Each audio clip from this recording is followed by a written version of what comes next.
Thank you guys for coming. This is our regular Beeper seminar. It's my pleasure today to have with us Josef Joffe, who is extremely prominent as a former editor of a leading journal weekly.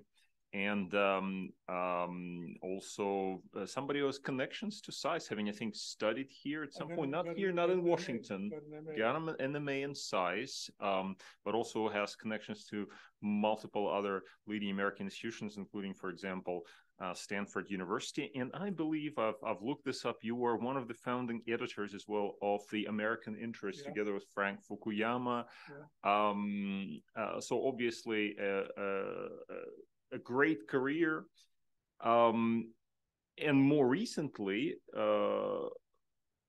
you have been involved with the Kissinger Center, and you're now affiliated with the Kissinger Center. So it gives me great pleasure and honor here to host this talk for us today. We'll go for about maybe half an hour and then open and then transfer to more general discussion. But before we begin, I wanted to share with you this interesting piece of information. Professor Joffe was actually born, we were trying to figure out where he was born just earlier, but it was in some kind of borderlands between Belarus and Poland, as the Second World War was coming to an end. And then he became effectively a refugee growing up in West Berlin. And he just told me just now that he was there in West Berlin at the time the Berlin Wall was constructed, got on a bicycle, went there to see it as it was being constructed. And that's August 13th, I believe, 1961. So in addition to your remarkable academic career, your remarkable publishing career, you're literally witness to history. Yes. And to so many remarkable, interesting events that had happened. I hope we'll have a little time to talk about that as well today. But anyway, without further ado, please. Okay, thank you.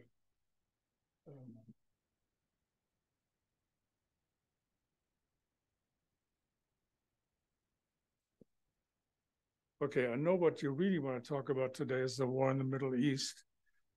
It'll be a bonus session after I'm done, okay? If you all listen carefully to me and don't go away, we can talk about that. Today, it's actually kind of trying to be a bit theoretical and both practical. So my question is, what is the state system we live in today? IR theorists love to talk about structure, defined by the distribution of power.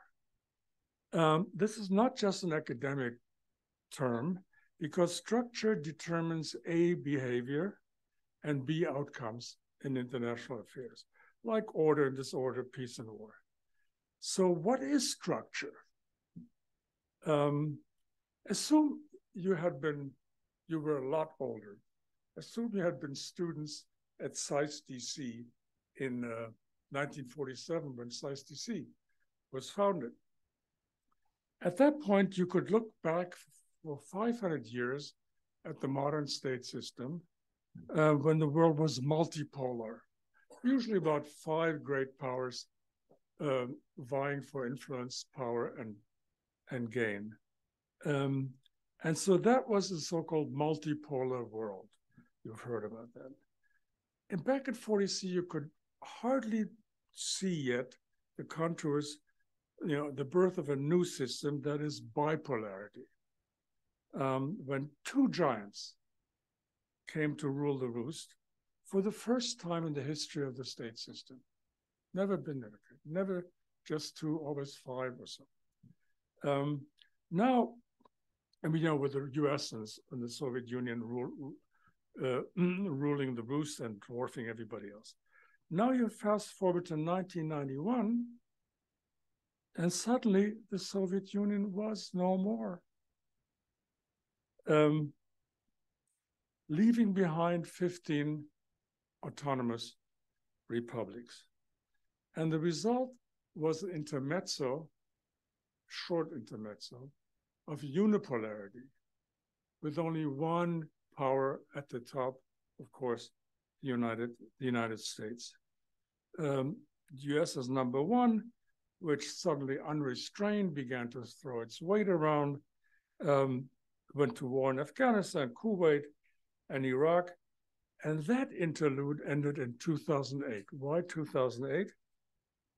Because suddenly down and out Russia was on the rise again, pushing into Georgia, then Syria, then Ukraine in 2014, and again in 22. Now, what is the system we live in today? What's today's system? So this is not just a question of taxonomy, but fate. Because as I said, the structure of the system is kind of destiny. The system in which we live in is neither multipolar, nor bipolar, nor unipolar. You've heard all these terms. What would I call this world? I would not call it tripolar. And why not?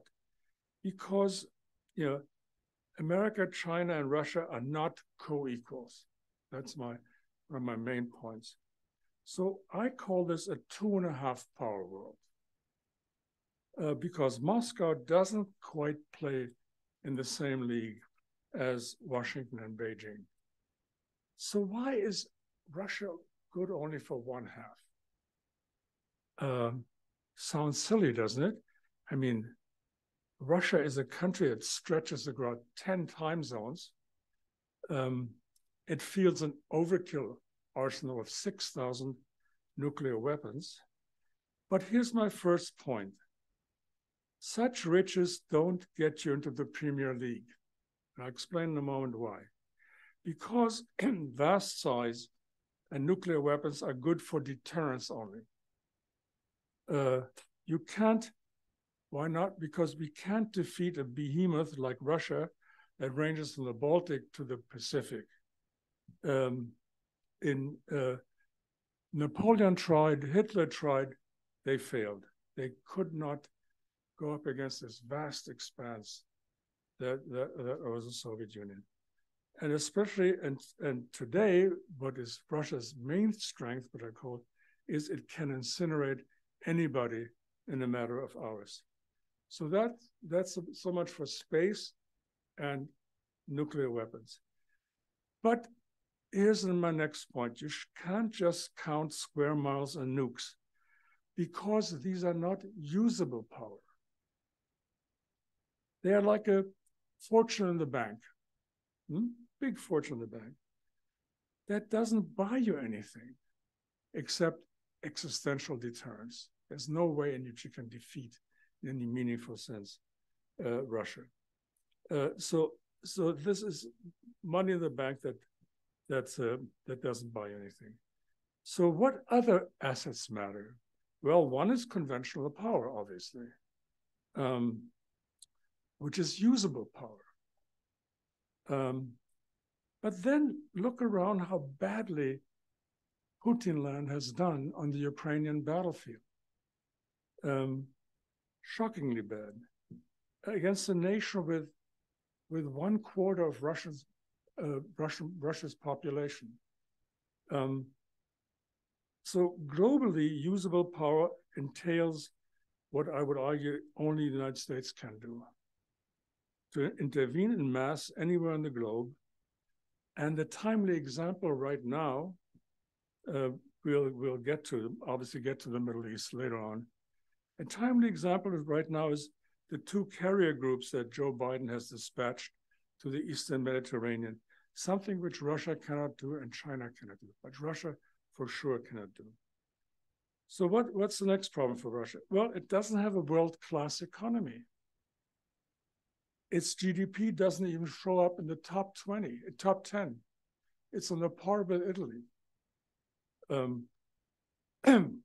Nor can Russia field other ingredients of economic clout. Like what? Well, first of all, Russia's economy is not integrated into the global system. It doesn't invest abroad like America and China do, and the world has stopped putting money into Russia. it hardly plays a role in international institutions like, you know, the IMF or the World Bank or the World Trade Organization. Russia does not have China's Belt and Road Initiative, which is being built less for profits than for influence, for political gain. Nor can Russia hand out $1 trillion worth of loans, as China has done, along this new Silk Road. Nor does Russia have wide and deep capital markets that attract technology and cash.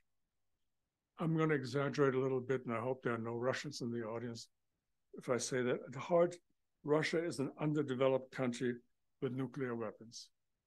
Why do I say underdeveloped? Mainly it lives off the land as an extraction economy, living off oil, gas, and ore, like diamonds and gold and things like that. Next in the lineup of what is power is what we call soft power. Soft power doesn't compel, it attracts. So who wants to go to Moscow U, listen to Russian rock, watch Russian movies, or read Izvestia? On the other hand, American accented English is the world's transactional language, even for Chinese. American commercial law has spread across the globe. Little aside, we were in Ferrara last night, and there were hordes of kids celebrating Halloween, which is an American holiday. And by the way, wait a little until you get to Thanksgiving on the 24th of November. Then we get what follows Thanksgiving. Do you guys know? Christmas? No, the day after Thanksgiving. It's Black Friday. That's about as American as it can get, Black Friday. And suddenly I see all the advertisements in the stores at Black Friday. That's, I think, what you call soft power. Now we come to another source of power, population. Russia's is aging and dwindling. And even before the Ukraine war, the best and brightest were absconding. Now the estimate runs to about 1 million. An extraordinary brain drain. You know, and today, real economic power today means knowledge, having a knowledge economy. And finally, Putin is a kind of diplomatic outcast with whom nations deal only because they have to. Russia is not a global citizen because it hangs out with the world's bad guys like North Korea, Iran, Syria, Belarus, and various African strongmen. Now let me go back to the nature of power and use the following metaphor. Power is like music, where a state orchestra has to be able to play many instruments. And I mentioned some of those instruments.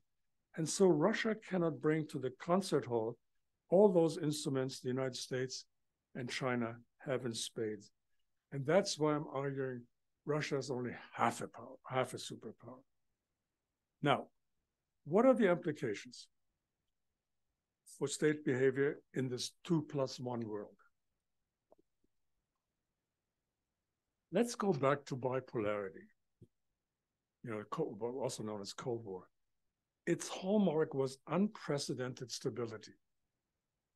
Yes, there were lots of wars, but never between the two giants, never.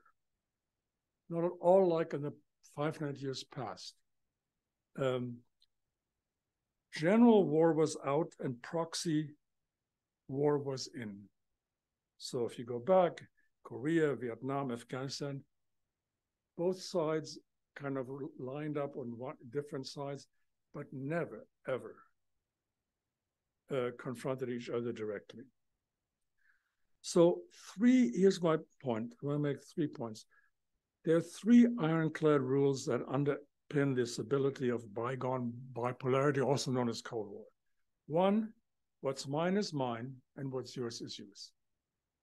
2, go to the brink, but never beyond, which the 2 giants didn't even do it during the Cuban Missile Crisis, which is now what, 60 odd years back.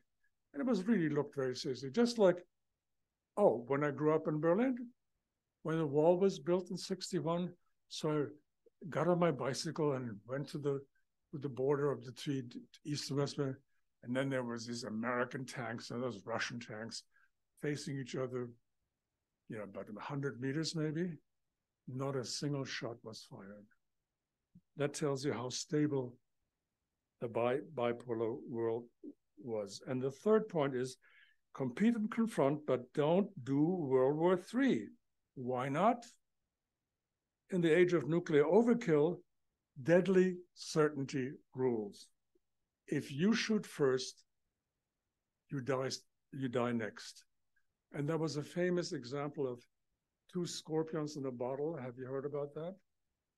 Think about two scorpions in the bottle. If one stings the other lives long enough to sting back, and so both die. And that defined this overarching stability of the bipolar world, which had never obtained in ages past. And remember, why do I give you this academic stuff, structure? What's important about structure? Well, structure determines behavior in the two power world. And the interesting thing is that this ultra stability or the great power piece was not unhinged in the short period of American unipolarity. When Gulliver Unbound ranged across the globe, who would want to take on this US when Russia was down and out? So we could have predicted this. Scholars of IR could have predicted it. The US went to war 3 times to bring down the Taliban, Saddam, and Gaddafi without having to fear Moscow. That was the nature of unipolarity. American power liberated and no longer balanced and contained. Because at that point, Soviet Russia took a break from world politics, and China wasn't ready yet to challenge the US. Okay, now the bipolar and unipolar world are history. So in this 2.5 power world, stability began to crack. Stability suddenly began to weaken, though not in defiance of the nuclear taboo I talked about before. No matter how often Putin has threatened tactical nuclear weapons in Ukraine, you must have read about it. When he threatens, it's psychological warfare. It's psychological warfare, not the real thing, because the first step may quickly lead to the last. And unleash Armageddon. A sane leader, which Putin is in my book, he is sane, cannot count on a firebreak between tactical and strategic weapons. And that is the reassuring moral of this tale.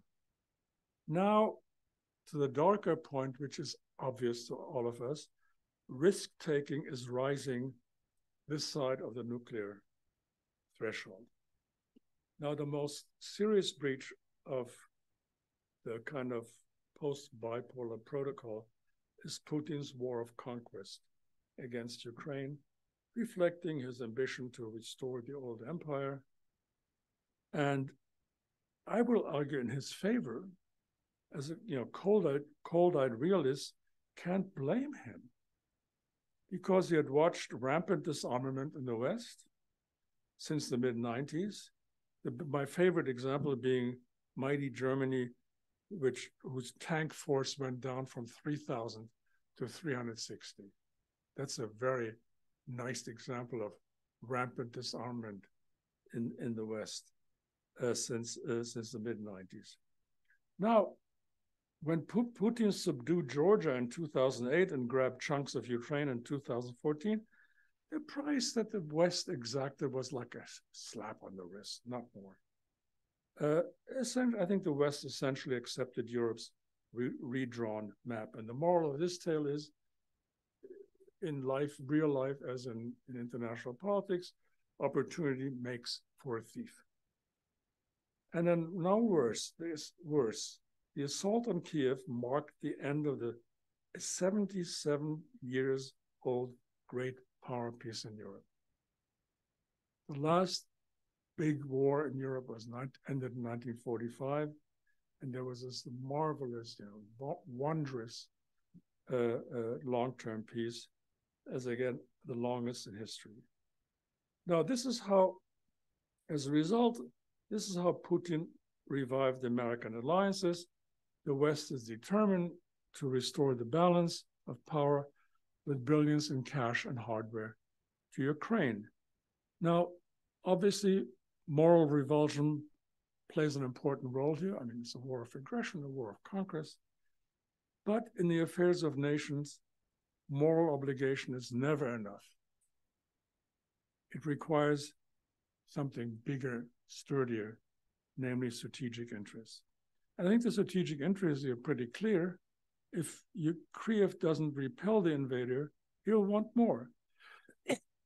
So Ukraine bleeds for the West and for European order as well. Now, we've talked about the 2.5 power world, and we talked about the role of Russia. Now let's look at the stark differences between the two ambitious revisionists, Russia and China.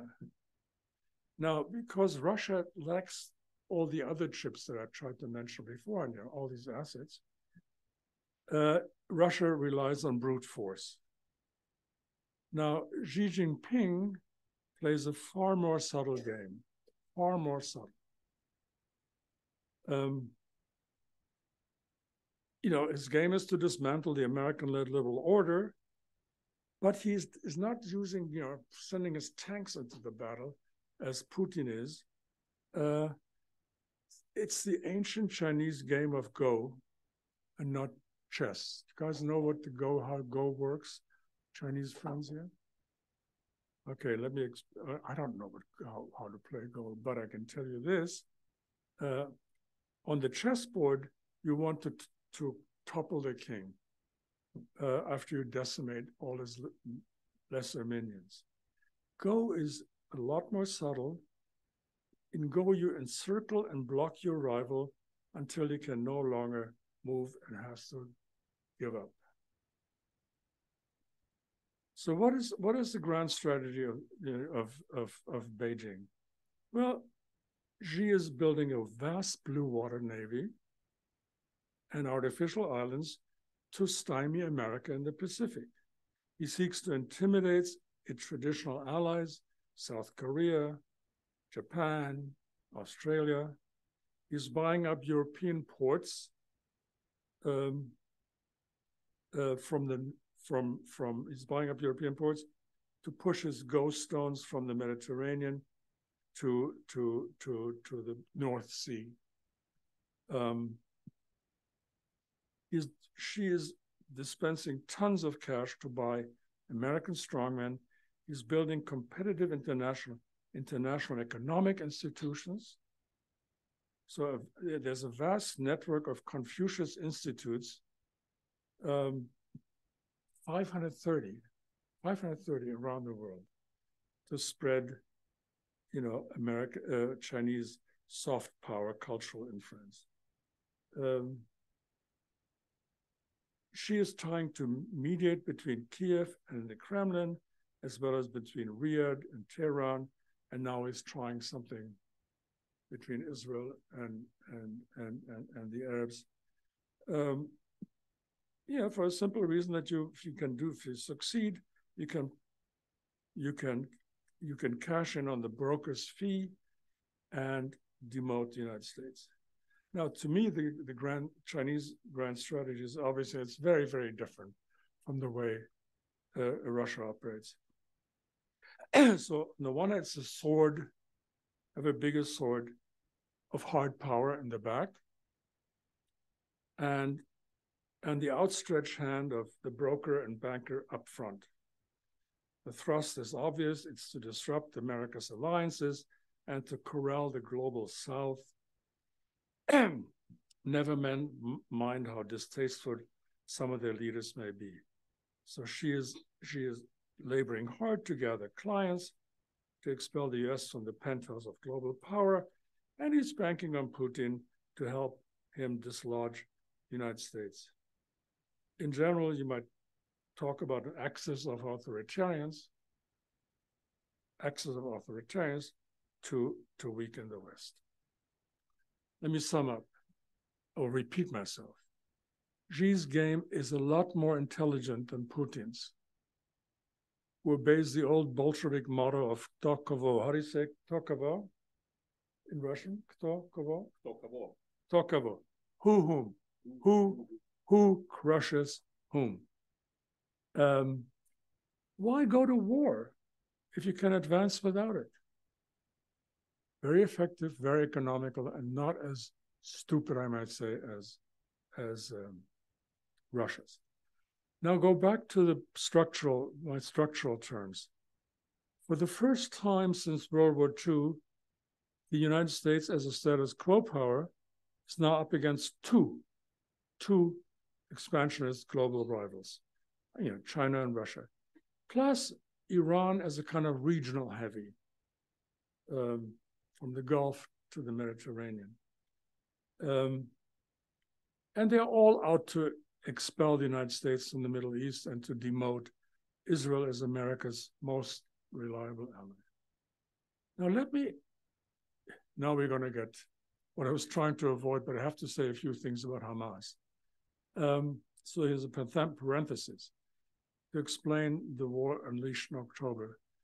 I don't think the purpose was statehood, which is now farther away than ever since Rabin and Arafat had their legendary historical handshake in the White House in 1994. Or since 2005, when Israel withdrew from Gaza and left behind a kind of proto-Palestinian state.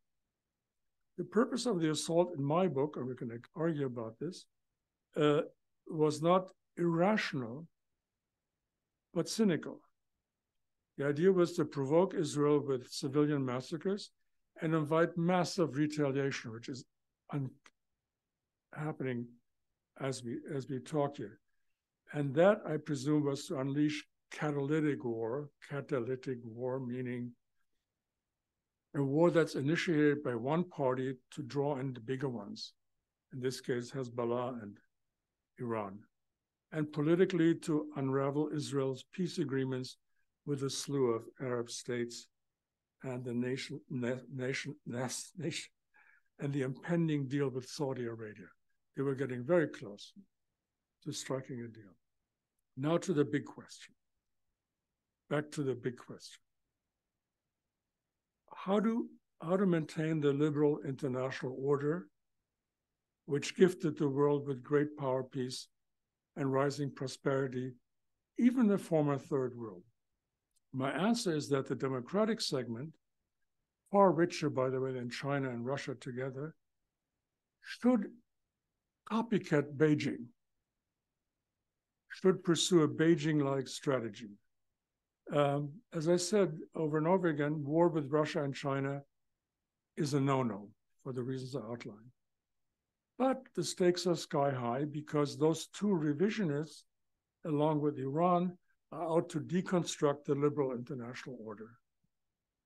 To put it again in my favorite terms, in structural terms, for the first time since World War II, when the US was up against both Japan and Germany, it now again faces not two, but three revisions: China, Russia, and pre-nuclear Iran. First, let me give you the good news. This is not the Cold War again. You read in the paper Cold War II and all that. I think that's a misleading term because the present contest lacks the ideological edge that can cut into cool-headed calculations of interest. There are no ideological issues between with China or Russia and so on. There's no communism anymore, things like that. And another good news is it won't be a hot war, not, as I keep saying, in a system of mutual assured destruction. So, as I said before, let me re-stress that. The grand strategy of the democracy should replicate the balance and containment policy of the past. Has anybody from you heard about George Kennan? Anybody? Ancient history. Anyway, George Kennan invented the Cold War containment policy. In his 75 years ago, he gave this fabled advice. To blunt the Soviet challenge, the US had to, quote, confront the Russians with counterforce at every point where they are encroaching upon a stable world. Our policy must be firm and vigilant containment, not to attack, but to achieve what Kennan called the, quote, gradual mellowing of Soviet power, unquote. I think the same goes for China today, which, by the way, and I'm sure some of you will want to argue against this, which is not the irresistible steamroller it was once thought to be. Its 15% growth rate is history. It is rapidly aging and creaking under the return of totalitarian rule that stifles initiative. Like yesterday's fast growers, Japan, South Korea, and Taiwan, who also grew double-digit, by the way. China's spectacular growth has come down to earth, and not just because of COVID, mind you, not just because of COVID. It is a familiar tale that China is experiencing. Economies that start out at the bottom grow by leaps and bounds. Then they flatten out. So China is now projected to grow only at 3%, which is the historical average of the United States, 3%. So go back to my friend Kennan, not my friend, George Kennan. Today's Western leaders are kind of instinctively honoring Kennan's precepts. They are rearming and reinvigorating their alliances. They're withholding high-tech assets. They're cutting their resource dependence on China and Russia. But what this is its strength without saber rattling, which does reduce the risk of a general war. The West is learning to play Go as well. So now, what's the role of the United States in all of this? I think the key role, it still has the key role to play, as it did, during the Cold War. Today, the U.S. is, as I said, is up not only against Russia, but also China and Iran down the line. But the task, I think, is the same as in the two-power world. This is why it's useful to know some history. The strategy is to replicate yesterday's containment. How? How do we do this? Well, I think the tools are a set of regional alliances at various flashpoints, Europe, Middle East, Far East. But I think that the main burden falls on the United States for the following reason. Only the United States can maintain these regional balances here, there, and there, and tie them together globally. France can't do this, Britain can't do this, Germany can't do this. It takes a real global power like the United States. And in a way, it's back to what the United States has been doing since the late 40s. Regional alliances tied together globally. NATO's, alliances with Australia, with Japan, with South Korea, and so on. Only Donald Trump thought that he could do it as a kind of lone ranger with the MAGA cap on his head. Biden has gone back to the tradition of alliance building and containment. Now, the West got a lot wrong during the rise of Russian and Chinese expansion. As I said, it disarmed, it gorged on cheap gas from Russia. It enjoyed the fruits of a vast Chinese market. We gobbled up cheap imports. I mean, like $3 T-shirts made in China, or if Apple didn't have a monopoly, we would get a lot cheaper iPhones because they're all made in China. Most of them are, and it allowed Beijing to appropriate intellectual property. It hoped, as Kissinger and Nixon way back during the grand opening, that so much magnanimity would induct China into the liberal international order. It did not, because if you're a revisionist player, power comes before responsibility. In the Gorbachev era, we thought we could induct a liberalizing Soviet Union into the West, into the liberal order, but that turned out to be a pipe dream. Instead, as you may remember, Gorbachev fell, gave way to Putin's one-man rule.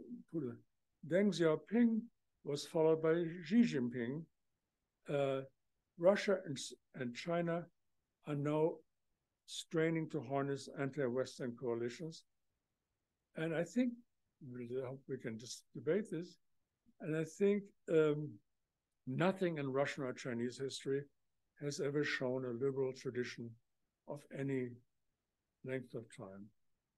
And I always like to, at this point, quote Putin's foreign minister, Sergei Lavrov, who said in 2011 at the Munich Security Conference, wearing a tailor-made suit and a Hermes tie, "We may look like you, but we are not like you," unquote.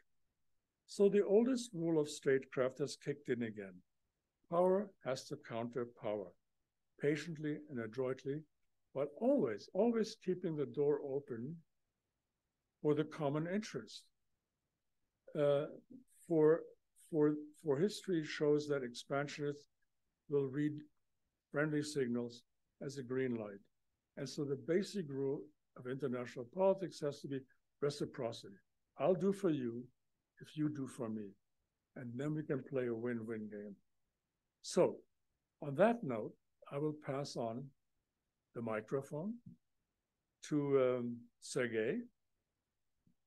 This guy knows about 10 times more about China and Russia than I do.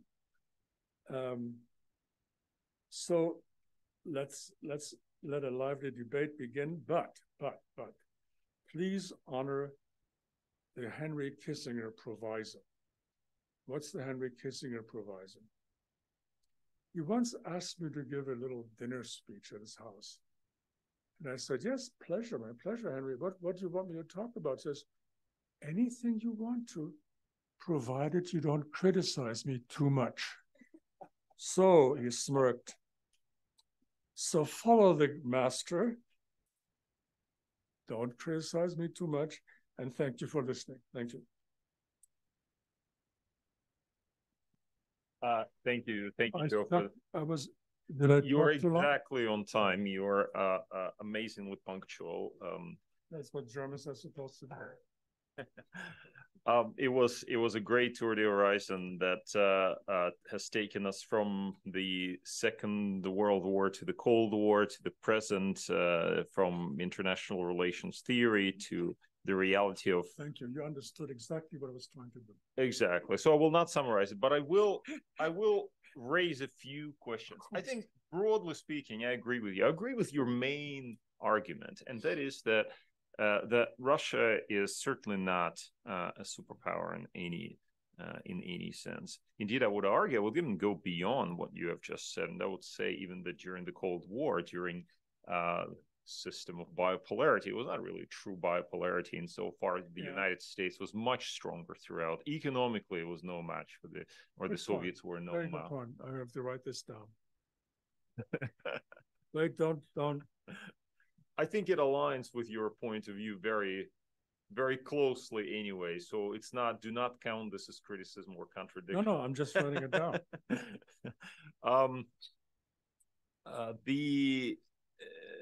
The question of usable power, on the other hand, is something I am a little bit skeptical about. After all, look at the American experience in the Middle East. Yes, they were able to overthrow Taliban in Afghanistan, and then what? Look at the American experience in Vietnam. Here was a great superpower battling with what seemingly was just a little country, and yet it was not able to bring that war to satisfactory conclusion, as of course we know very well from Henry Kissinger's brave efforts to finish that conflict. So I do wonder about that question of usable power. Usable where? Usable for what purposes? Can I? Sure. Right, you're absolutely right. That's why I use the idea of money in the bank. Usable money is I can go out there and buy myself a Porsche, okay? That doesn't mean I know how to drive the damn thing or won't smash it up. But I can use the cash to buy it. Or, I don't know.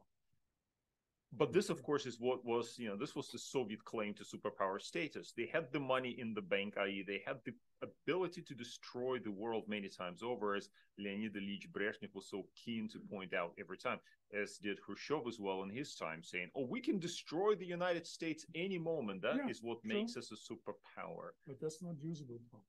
That exactly. But you see where the issues are there, of course, but you could ostensibly do it. But in the end, you really can't, can you? The same can be applied to Afghanistan. The same can be applied to Vietnam. Although maybe it's a question of will. I mean, the United States could have stuck it out in Vietnam for another decade. They didn't want to. How about Afghanistan? Or Afghanistan for another 20 years. Why not? Yeah. At the cost of another $3 trillion. Yes, but you can't buy. You can buy stuff, but you can't keep it, so to speak.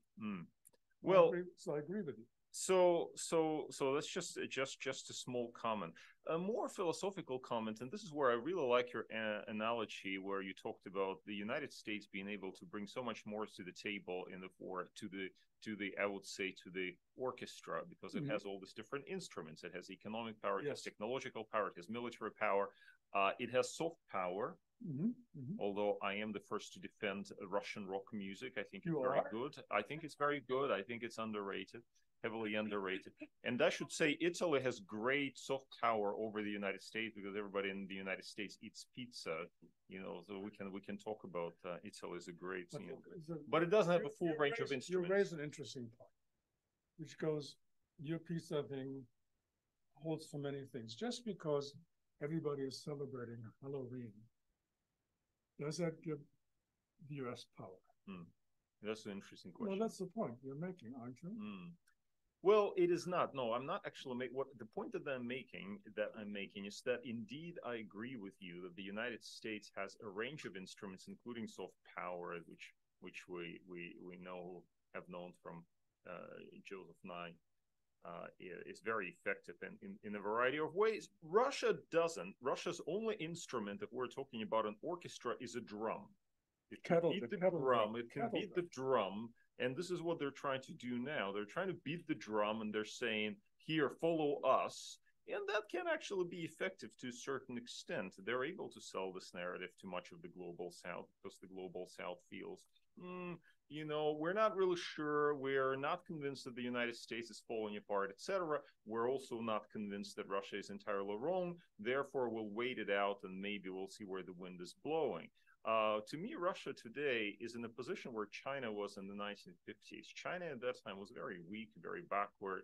Mao Zedong, though, at that time was saying that the strength of history is on our side, or as he put it, the east wind is prevailing over the west wind. And of course, at that time, the Soviets were saying, what are you talking about? But what he was talking about was, as he put it on one occasion, our communist son is is rising. It's the sun in the morning, whereas their sun, the capitalist sun, it's the sun at midday. In other words, it's starting to set. And this is kind of the. So why did they copy us? Copy what? The Chinese capitalism. Okay, well, so that's another question, right? That's another question. They came around through a period of cultural revolution, and then I think they realized, I think certainly it was even Mao himself realized that maybe the goal was worth it, but the means were not getting China where it needed to be. That is why Deng Xiaoping went to the United States in 1979, met with Carter, toured factories in the United States, the Boeing plane. He went to Texas, where else to go? And on the way back at that time to China, Deng Xiaoping said something to one of his advisors. He said, you know, everybody who followed the United States turned out prosperous. Everybody who followed the Soviet Union turned out poor and backward. Will follow the United States. But this was really a means to an end. Sure. It was a means to an end. Sure. But this, I mean, this does bring me back to this other question that you raised, and that is whether what we are witnessing today is different from the Cold War. I'd like to slightly contradict you here, because one interesting thing that actually connects us to the Cold War is that is the presence of nuclear weapons. That's something. Yeah, sure. I mean, you recognized it. You recognized it in your speech. That nuclear weapons 3 times. Exactly. Nuclear weapons still are they're structural element that are a part of this broader picture. You said it's not the Cold War because the ideology is not there, and I think it's a valid point. That ideology, the competition between capitalism and communism is no longer there.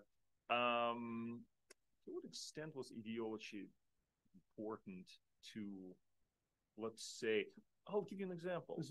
Ideology is not important? I'll give you one example that's very interesting. I'm not saying that ideology is not important, but here's an example. In the 1960s, China and the Soviet Union quarreled, and they actually came to the point of an outright war.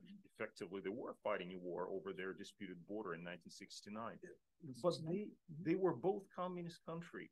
Mm-hmm. At the same time, in the 1970s, the Soviets were trying to build some kind of détente with the West. And as you know, being from West Germany, Willy Brandt and Leonid Brezhnev actually got along pretty well in the early 70s until Willy Brandt lost power because he had a communist spy as part of his entourage. It's a true story.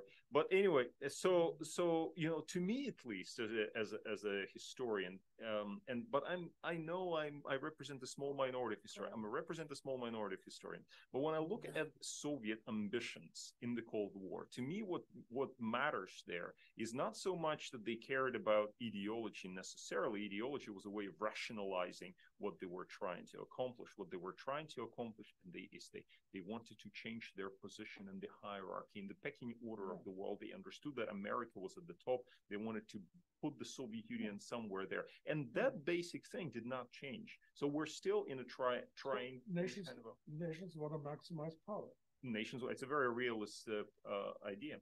Can I say something about the force of ideology? Okay. I think of 2 great historical examples. One was, forgive me for putting both of them in the same category, Napoleon and Hitler. The ideology of democracy, republicanism, was a very powerful force in mobilizing the mass army, and it got him all the way to Moscow. Mm-hmm. Nazi ideology was a similar force multiplier, which got the Germans almost all the way to Moscow. So I think in a phase like that, when we talk about mobilization in war, ideology is very important. It's very important. It serves as a way to rationalize and to mobilize the people. It's a force mobilizer. Like in the religious wars of the 17th century, the 30 Years' War. Mm. And we don't have it now. We don't have that now. I don't think so. Do you think that they will invent, the Chinese, the Russians, they will invent some other way to rationalize their actions, which would count as ideology? Effectively, now Putin is doing that with his idea about, multipolar world or something like that. Does that not count as ideology? His outlook on the world? Maybe. I think it's an interesting point. But what my point is a simpler one. It's a force multiplier. Like Hamas has a force multiplier. It's called religion, right? And Well, there's a third example. Napoleon, democratic ideology, fascist ideology, and now, Islamic ideology. It can rev up the engine. Whether you get where you want to go is another story. So I agree with you. I mean, we still need to properly think about. Okay, well, let me find something to disagree. Okay, I'll find something to disagree with you about. I'll tell you this. I'll disagree with you about Kennan. Why not? Our students here don't know Kennan. Okay. Wow, where'd you learn about them? Oh, well. I know the long telegram by heart. Yeah, wait a minute, me too. But that's 75 years ago. Yes. So in the long telegram, towards the end, Kennan does raise this issue, which you alluded to in your speech, where he effectively says, yes, we need to pursue strategy of containment. We need to focus on the long term for the West, for the United States, because that system that they have there is just not able, it's not going to the Russian system. It's not going to outcompete us in the long term, which I think is a fair prediction. Indeed, Kennan was one of those people who already in the 1930s saw the Soviet Union falling apart. This is actually a pretty good prediction that he made back. Really? Where do you write that? Oh, this is in the Gaddis biography of Kennan. It's he quotes from either a letter or something, or Kennan, or a diary entry that Kennan wrote as early as like 1938 or 1937. Said, this system is unnatural; it's going to fall apart. But with regard to China, I'm not sure if this is necessarily the case. Partly because China is a capitalist country. I mean, they call it Marxism with Chinese characteristics, but in so many ways, it's basically a capitalist country. I mean, you go there in so many ways, it's far more advanced than what we have in the West, for example. First of all, they're able to innovate. That's very clear. They're able to innovate and not just copy Western technologies. We made the assumption back in the 1960s that the Japanese were only able to copy Western technology. Came 1970s, 1980s, the Japanese were innovating like crazy, and they were at the forefront of science and technology. That's why we invented Tesla. Oh yeah, in the West.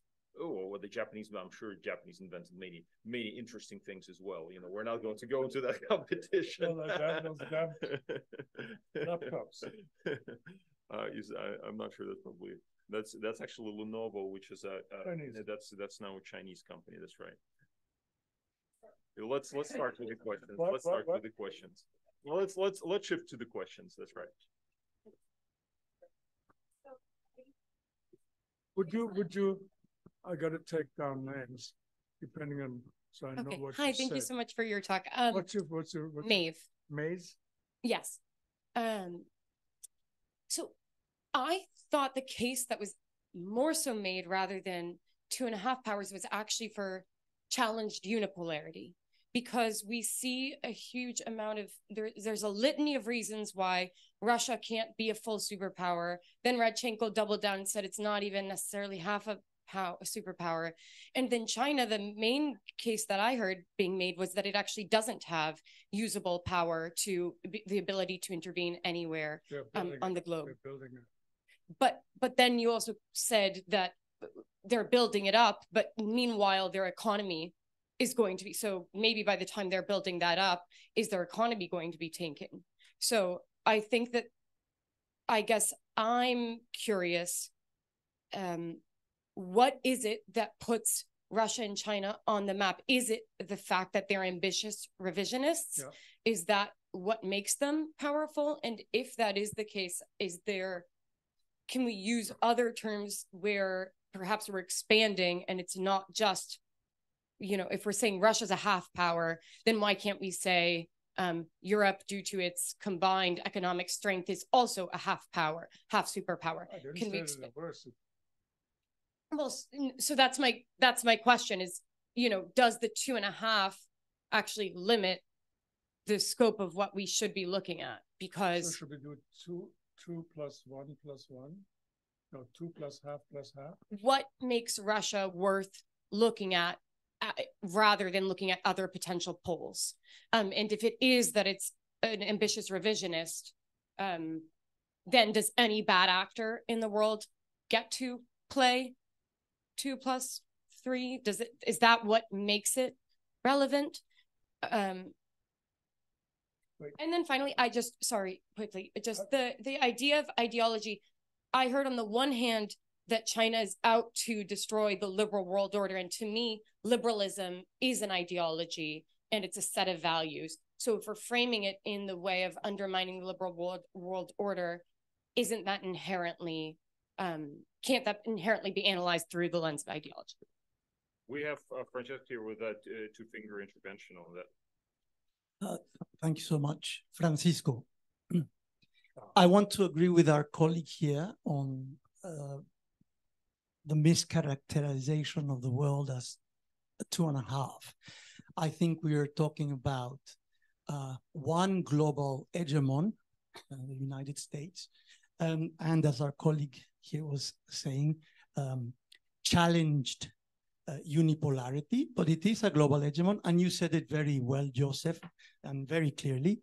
The United States is by far the only country in the globe who can not only put together those regional coalitions of allies of the willing to keep the balance, it manages to tie it together to create the global. And there's no one else who can or is anywhere near to that. Thank you. You understood perfectly what I wanted to say.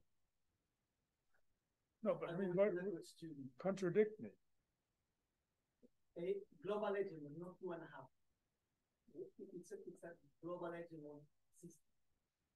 That's it. It's a global hegemon, not 2.5 powers. Can I push you a little bit on this?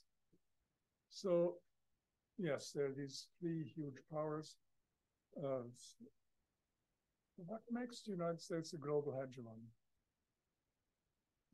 A capability to tie those, and that is in itself a function of size of its military, financial system. And Halloween. That counts. I don't laugh at that. That counts.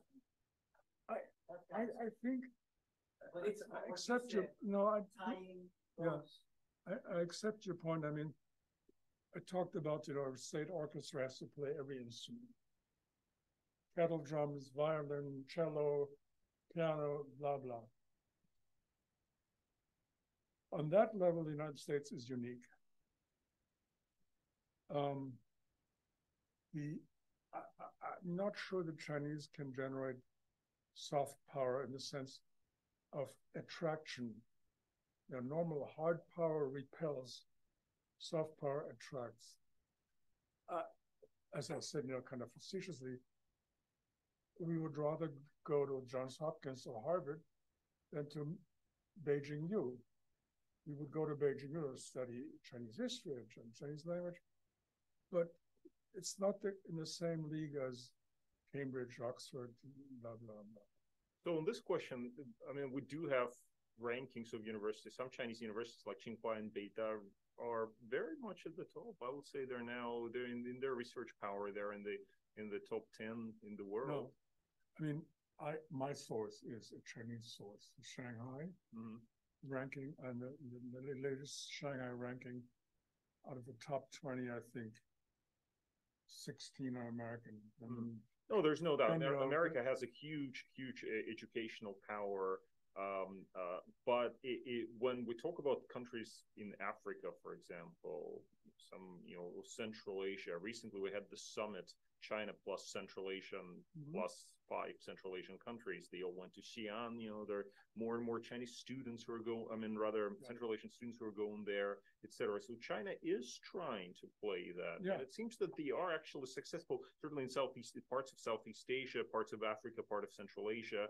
Yeah. It's not a clear-cut situation anymore. They're certainly trying to develop that kind of usable soft power. I mean, Halloween is not usable. Soft power is an amusing example. This is something that we'll see how the future works. Somebody said about the liberal order. I mean, I think the liberal order, which leaves a wide space for initiative and autonomy, is not something that the Chinese are selling, are they? Well, why would they? Well, I mean, they're not selling liberal order. They are selling. They have been trying to talk about openness in trade, for example. That is an interesting thing that we witnessed during the Trump administration. At the time when America was seemingly closing in and looking inward, Xi Jinping was promoting China as being open to trade, et cetera, which was interesting. It was a new development. Okay.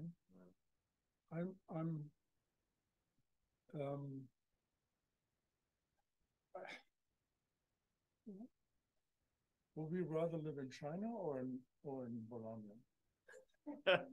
That's an interesting question. No, seriously. I have spent 5 years in China, and an honest answer. You want an honest answer? Of course, I want an honest. Okay, I lived in many countries. I lived in the United States, and I felt, oh my God, I don't know if I could actually stay here. I lived in China for 5 years, and that was very interesting. But in China, I felt that I could not really fit in. You can never really quite fit in, and there are some foreigners who kind of make life in China, but very, very few. Can you become a Chinese? And that you cannot do, and that is interesting. That you cannot do. Become a Russian? Yes, that you can do. And in fact, Can I yes, become a Russian? yes, absolutely. There, in fact, for this French actor Depardieu has gone to Russia. Putin has given citizenship. No, but to make a broader point, and this is actually this goes back to your question about attractiveness, etc. Did you know that millions of people from Central Asia go to Russia every year as working as Russia has inward migration actually is very, very strong. That a lot of people don't realize. There's a huge flow of migrants from Central Asia. That's right. Do they want to become Russians? Yeah, they're desperate to get Russian passports. Although maybe they're less desperate now because some of them end up on the front lines in Ukraine. That's a good point. That's a good point, which was not quite. Well, let's see if we have. Okay, we have Paul there in the back. Hi, thank you. My name's Paul. In your conversation, you mentioned that there wasn't an ideological element to China today, right? And that the rivalry with the U.S. is many things, but it's not ideological. Not like communism versus right. liberalism. But that also gets me thinking. One of the things, and we were discussing it in Professor Rodchenko's class today, one of the things that united the Soviet Union, Russia, with a lot of other parts of the world during the Cold War, especially Latin America, was that ideological factor, right? So Soviet Cuba, Soviet Union, the Soviet Union, yep. Which otherwise, without that ideological factor, they wouldn't have been natural allies. It would have been much more difficult for Russia to be able to gain Soviet Union, to have positions in other parts of the world without that ideological link between them. So today, the fact that China does not seek to impose an ideology, does that work in favor of China? Does that work against China? Because the U.S. still has many natural allies today. But if we really try to think about China, natural allies in the world, that gets a little bit harder to think about. And my second question is, it also seems that China, and with the internment of the Uyghurs, 2 million Muslims in West China, it seems that maybe China also thinks about to go back to Huntington and the clash of civilizations, and I think the jury is still out on Fukuyama versus Huntington, which one's going to be right. Do you think that maybe China still has a sense that the civilizational aspects, the cultural aspects can present a challenge to itself or the existing world order? Thank you so much. This is this is a very interesting question. Can China bring to bear cultural, civilizational power My immediate answer is very hard for me to imagine. What is the nature of Chinese power and Russian power today? It is assembling coalitions of anti-Western states. And there are lots of them. They have all kinds of grievances. That's not ideological. You gather anti-Western coalitions, very powerful. I think that was also true, by the way, I may add a footnote, in Cuba. I'm not sure it was communism. It was just, Cuba was 90 miles from the United States, and had been dominated by the United States since the war, Spanish-American War. I'm just wondering whether that is the more powerful source. And let me add something which is probably the most powerful mobilizing or amplifying ideology. We haven't used that word yet, but you inspired me. Nationalism. Nationalism. And, the Chinese don't tell you like the Americans do, you got to be good Democrats, you got to be good liberals. They will play with anybody who follows their anti-American, anti-Western. I should have talked about nationalism. That far and above remains probably the most powerful ideology ever since I think it was invented by the French in the Levé en masse. How do you say Levé en masse in English? The mass army. It was nationalism, and that probably, if I have, when communism and democracy or liberalism are all dead, nationalism will survive as long as there are states. Do you agree? Yes? Is that a good thing? Nationalism? Yeah. You open a can of How long do you want me to talk? I think there's a good nationalism and a bad nationalism. Oh, okay. I mean, obviously, we don't want fascist nationalism or Nazi nationalism, but nationalism do unify nations. They mobilize forces. But do you think there's a potential for bad nationalism within any good nationalism? Oh, sure. It's a hidden, it's right there. It could be exclusionary. It could be whatever have you. It's arrogance. We are better than you are. We are superior to what you are. Exceptionalism. Yes, all nationalism is exceptionalism. If you look at the history of nationalism, my favorite example, if I may use it here, go back to Exodus, the Bible. You have the 10 items that define nationalism in Exodus. Chosen people, special mission, exceptionalism. We have a compact with God. We are different from you and superior to you. It's all there. So nationalism is a hell of a lot older than the French Revolution. Is it good or bad? We certainly know about bad nationalism, right? On the other hand, what about the West? Are we still nationalists in the West? Are we? Is there Italian nationalism? Is there German nationalism? They invented it. So did Italy, but I think this is a different topic and a different lecture and a different course. Nationalism isn't what it used to be in our Western societies. What we have is strong divisions. Call it the culture war. Look at the United States. Look at all our Western societies. Traditionalism versus wokeism. It's I would call this sub-nationalism, internal nationalism.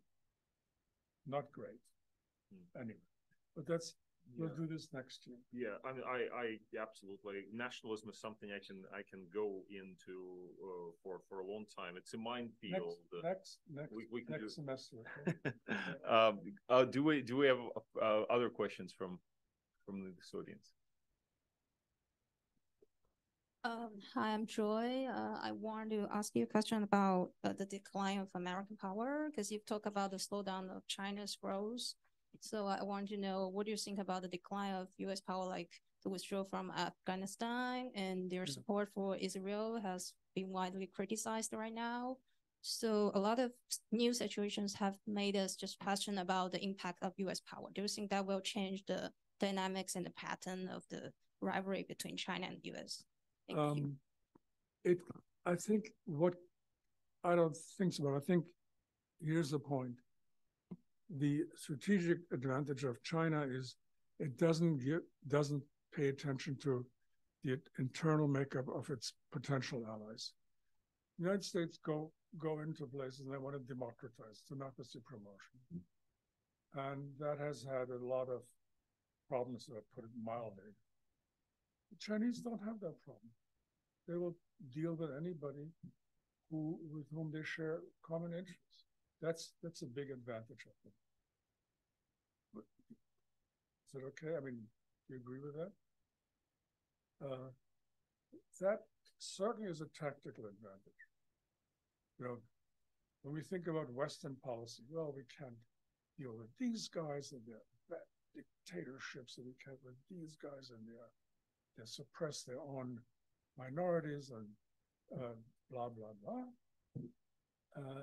And there's a real problem if you think about the Western discourse.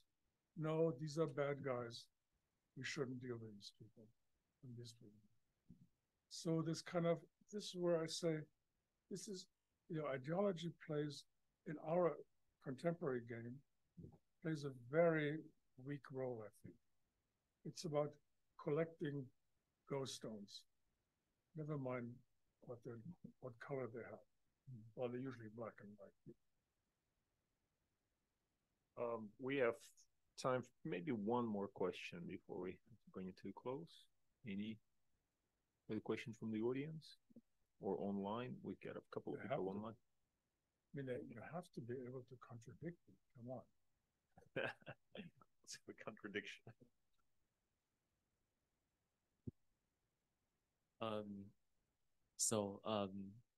What's your name? Minghao. Yeah. So I'm with you in terms of the soft power, because I feel like China doesn't really have soft power compared to United States, because United States has the film production and has their media outlets that can brainwash the whole world, and everyone can hold the ideology that is like it's more like a liberal ideology. And but Professor Radchenko, right? So you I feel like you favor China's soft power, right? Not really. I didn't say that. I just say that I lived in different places and I can see advantages in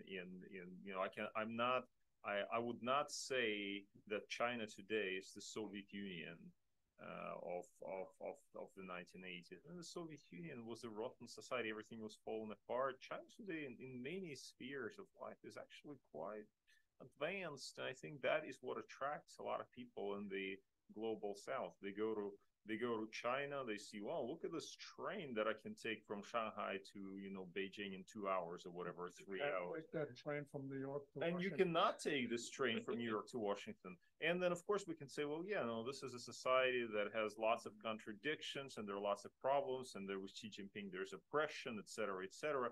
On the other hand, you might point to considerable, I would say, great division inside the United States, political division, social divisions. The society seems to be in some ways falling apart because of, contradicting, maybe going back to contradicting ideologies, and there's grave uncertainty about where the United States is going. It's not like it wasn't there in the 60s. In the 60s, also, the United States was falling apart. It's still here. So I would not overestimate America's difficulties, but at least I can see why some people in the global South look at the situation and say, well, hang on just a second. Actually, maybe it's not so clear as it was with the case of the Soviet Union, which was a basket case. China, on the other hand, is not so much a basket case, and the verdict is still out. But I'm with you. I believe in freedom. I believe that China doesn't have freedom, and that is a big problem. Look, Soviet Union had a lot of soft power from the 20s into the until 56, until so very powerful soft power. Lots of Western intellectuals fell for it. I agree. You name it. Oppenheimer. Think about Oppenheimer, a smart guy who invented the atomic bomb. This is a guy who supported communist causes throughout the 1930s and did not believe that they had a gulag in the Soviet Union. He was, how can he be so blind? Why is it? But we don't have. I mean, who in the United States today will say, "Oh, I will support China and I will." I don't know. I don't want to use Oppenheimer as an example, but let's say, provide for free of charge secrets to China because I feel their system is better and they're representing the future. You won't be able to find such people. Oppenheimer didn't provide. No, he didn't. That's why I said I don't want to use him as an example. But let's talk a moment about soft power, like the Oppenheimer thing. I'm actually quite dubious about Joe Nye's soft power, et cetera, et cetera. But I think American soft power will end when the rest of the world will make movies like Barbie and Oppenheimer that haul in billions of dollars around the world. You're not impressed by the Bollywood? No. No? Is there any Indian student here? I like Chinese movies. You mean the Hong Kong movies? Those Kung Fu movies. But as I said, I'm very dubious. Joe Nye used to be my teacher. Very skeptical because I can see how you can attract nations with what you make. Think blue jeans. But just because I'm not wearing them today. If I'm wearing blue jeans, does that make me pro-American? Oppenheimer and Barbie is a different categories, I think, because it these movies insinuate themselves in our imagination. Why the hell would I sit through Oppenheimer for 3.5 hours? Why do these teenies walk around in pink? Whatever it is, what I see is imitation effect. Very strong imitation effect. I mean, I'm looking at teenies in Western Europe who are imitating American teeny body language. Like, when you go like this, that's from American teeny movies and series. But it doesn't make people pro-American, does it? It's a very tricky, soft power is very tricky. Oh, I agree. Well, okay, so we've got Carter is back. Maybe one very quick one.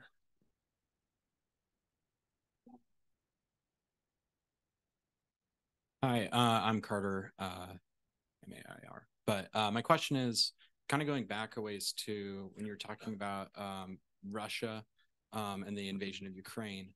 I guess the way you framed it was that, like, obviously the West then responded in a kind of like Biden responded in a way that it's kind of traditional in terms of making, I guess, rational decisions. What happens if Trump is reelected is basically my question. How does that affect like this framework of the U.S. being a global hegemon or approaching that status, I guess? You talked about American hegemony. You answer that question. Yes.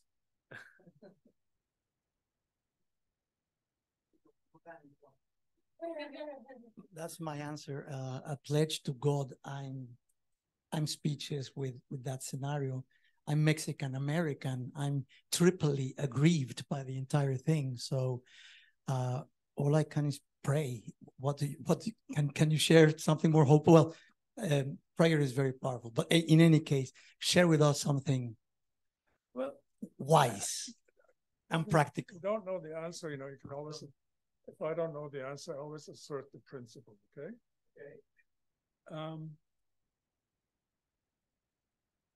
Part of the genius of American diplomacy at its best moments, okay, say after World War II, it pursued its own interests by taking along the interests of others.